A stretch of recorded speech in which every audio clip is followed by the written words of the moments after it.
I prayed, fasted, and waited for 7 years for the man I believed God promised. I thought I had found him, a man of God, a minister. But 1 week before our wedding, he vanished. No goodbye. No explanation. Just silence, and shame. If you're watching this, please hit that subscribe button and tell me where you're watching from. And don't forget to drop your thoughts in the comments below. Has God ever made you wait? Did it break you before it blessed you? I want to hear your heart. My name is Emily Sanders, and this is my story. A story of love, loss, silence, and the strange, painful way God sometimes answers our prayers. I grew up in a quiet little town in Georgia, in a home where church wasn't just a Sunday thing, it was the air we breathed. My daddy was a deacon. My mama led the women's ministry. And I was the obedient daughter who always did everything by the book. I sang in the choir, led Bible study for teens, and kept myself pure.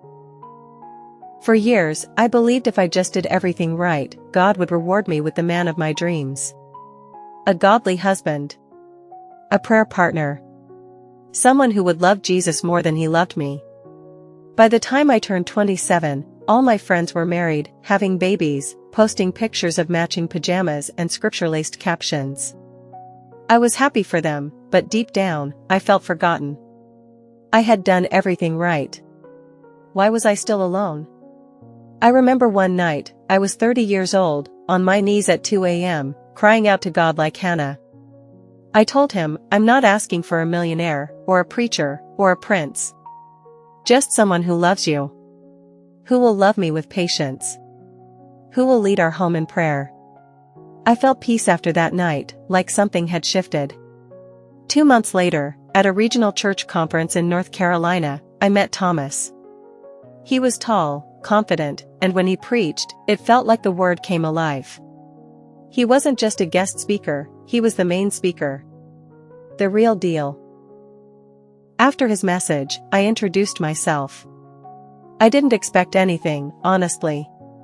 But the way he smiled at me, it felt intentional.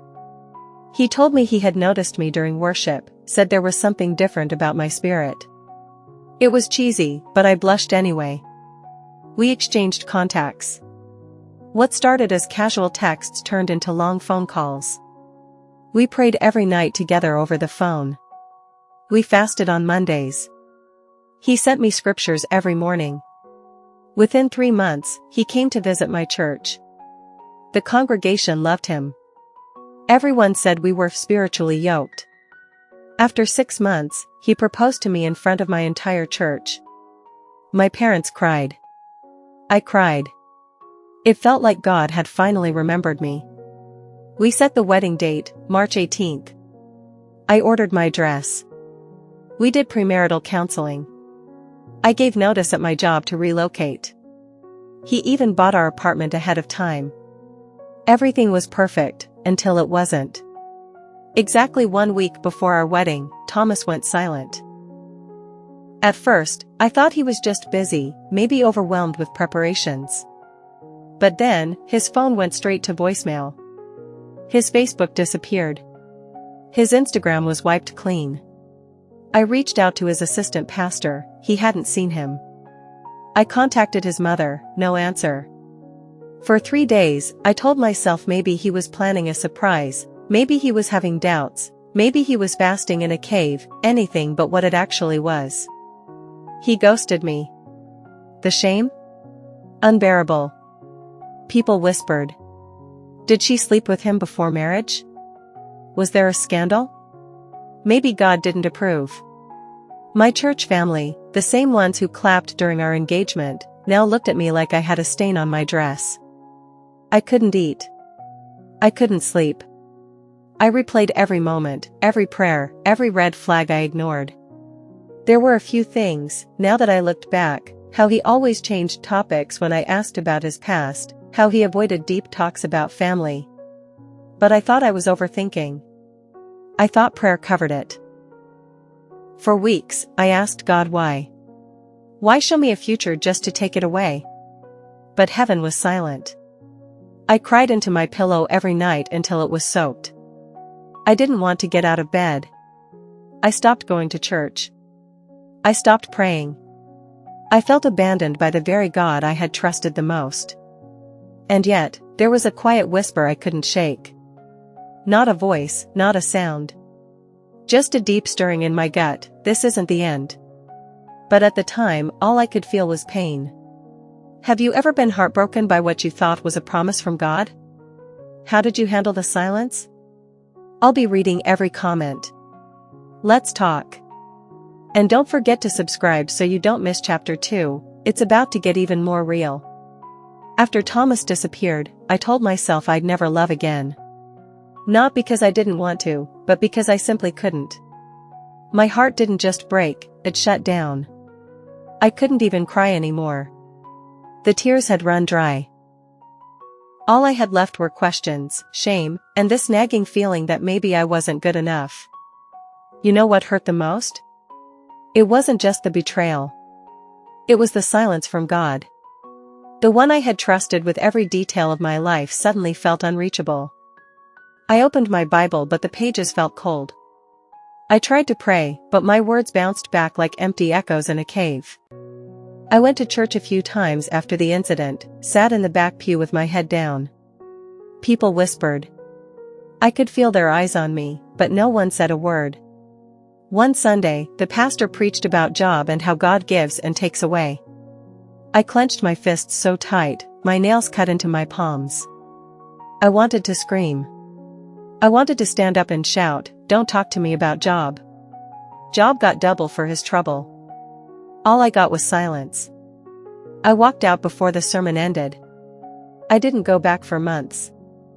I stayed home, worked from my laptop, and kept to myself. I even stopped attending Bible study. The woman who used to lead prayer now avoided anything spiritual. One afternoon, maybe 6 months later, I was scrolling through job listings and saw a posting for a communications position at a small but growing tech firm in Atlanta. I applied. A week later, I got the job. I took it as a sign. Maybe it was time to rebuild. Start over. Forget the past. My new job was a breath of fresh air. Different crowd. No judgment. I met people who didn't know my story, and I liked it that way. I could pretend I wasn't broken. I could just be Emily the professional, not Emily the church girl who got left. That's where I met Derek. He was my team lead. Tall, confident, a bit sarcastic, but charming in a way I hadn't seen in a while. He made me laugh, which felt strange after so many months of darkness. At first, I kept my distance. But he was persistent. Lunch breaks turned into casual walks. Emails turned into late-night texts. Before I knew it, we were spending weekends together. Coffee shops, museums, long drives. He wasn't a believer, not in the way I was used to. He respected my faith, but he didn't share it. When I brought up God, he'd say, "I believe in being a good person." That's enough, isn't it? 6 months into our situationship, he asked if I wanted to make things official. I said yes. I know. I shouldn't have. But I was tired of being alone. Tired of waiting. I thought maybe God was okay with this. After all, Derek treated me with kindness. He showed up. He was consistent. Wasn't that what mattered? For a while, things were good. Normal. Easy. But slowly, the cracks began to show. He'd make small comments when I prayed before meals, "You still do that?" He laughed once when I told him I didn't want to move in before marriage. He said he respected my boundaries, but he didn't really understand them. We started arguing. A lot. He accused me of being too rigid, too tied to rules. I accused him of not respecting my values. He said I was trying to change him. I said I was trying to hold on to who I was. One night, during a particularly bad fight, he looked me straight in the eyes and said, "You're not over your church boy. You're just trying to replace him." It cut deep because part of it was true. I had rushed into something to bury the pain from before. I hadn't healed, I had just distracted myself. 2 weeks later, Derek ended things. Said we wanted different things. He was right. I went home, sat on the floor of my apartment, and cried harder than I had in months.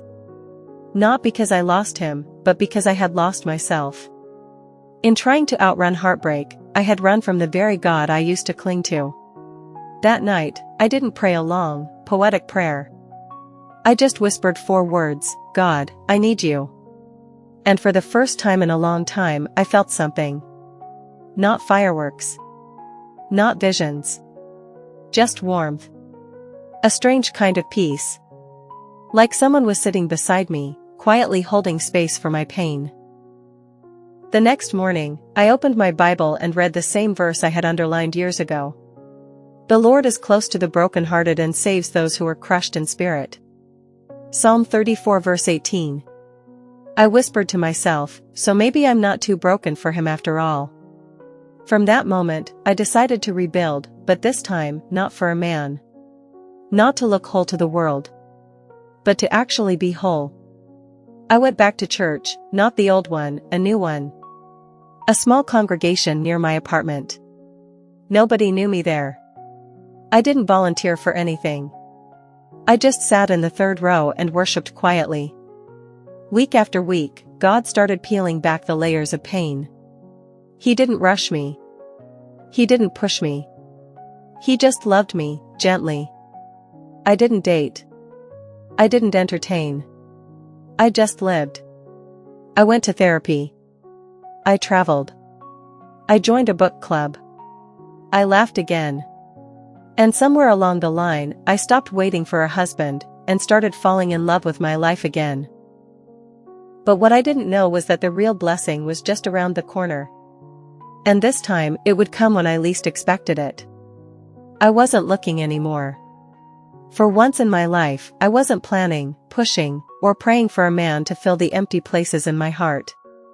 I had finally reached the point where Jesus was enough. And that peace, that real peace, it wasn't loud, but it was deep. Like a quiet river that had finally found its rhythm.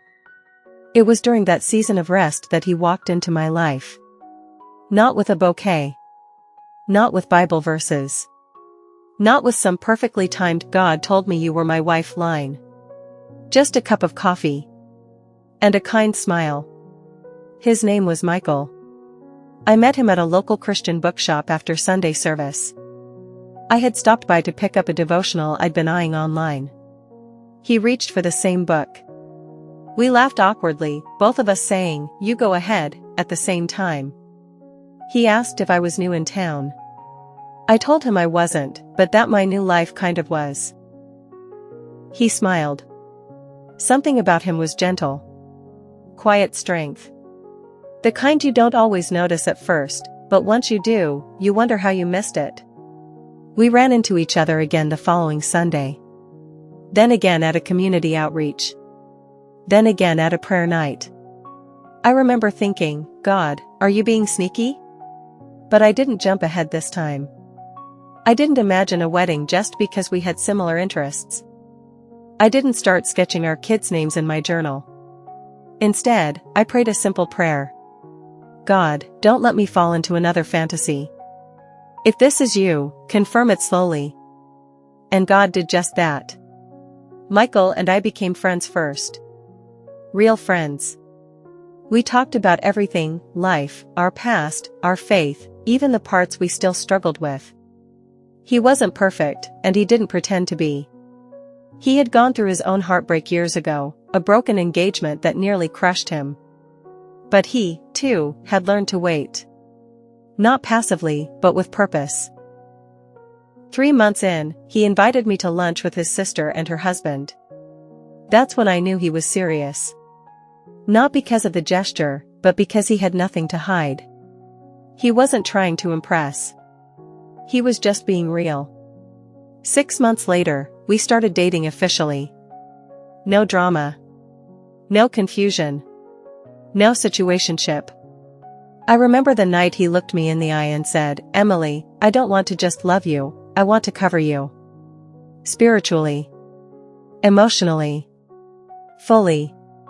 My knees nearly buckled. Because in that moment, I remembered every tear I cried over Thomas. Every scream I sent into heaven when I felt abandoned. Every time I told God, "Why would you let me break like that?" And now, I understood. God wasn't punishing me back then. He was pruning me. Making room for something real. Something sacred. Michael and I didn't rush. We prayed. We fasted. We sought counsel. We kept each other accountable. And the more I let God lead the process, the more I realized. This is what love is supposed to feel like. Not butterflies, but peace. A year later, under the soft lights of a small chapel with our families gathered, he stood at the altar and said, "I've waited for you." And I'd wait all over again. I wept. Not because I was finally getting married. But because I knew now, this was never about the man. It was about the process. About becoming the kind of woman who no longer begged for love, but received it because she had finally learned how to love herself, and how to trust God's timing. If you're watching this and you're still waiting, if your heart is still healing, if your prayers feel like they're hitting the ceiling, please hear me. God is not ignoring you. He is preparing you. And He's preparing what you prayed for, even if it's not in the form or timeline you expected. Sometimes, He sends the heartbreak before the blessing, not because He's cruel, but because He knows what's ahead. And when the blessing finally comes, you'll understand. Just like I did. Thank you so much for watching and listening to my journey. If this story touched your heart, please take a moment to like, share, and drop your thoughts in the comments. I read every single one of them. And if you're in a season of waiting, I'd love to hear. What are you trusting God for right now? Until the next story, stay faithful. Stay hopeful. And remember, God writes the best love stories, even when they start with heartbreak.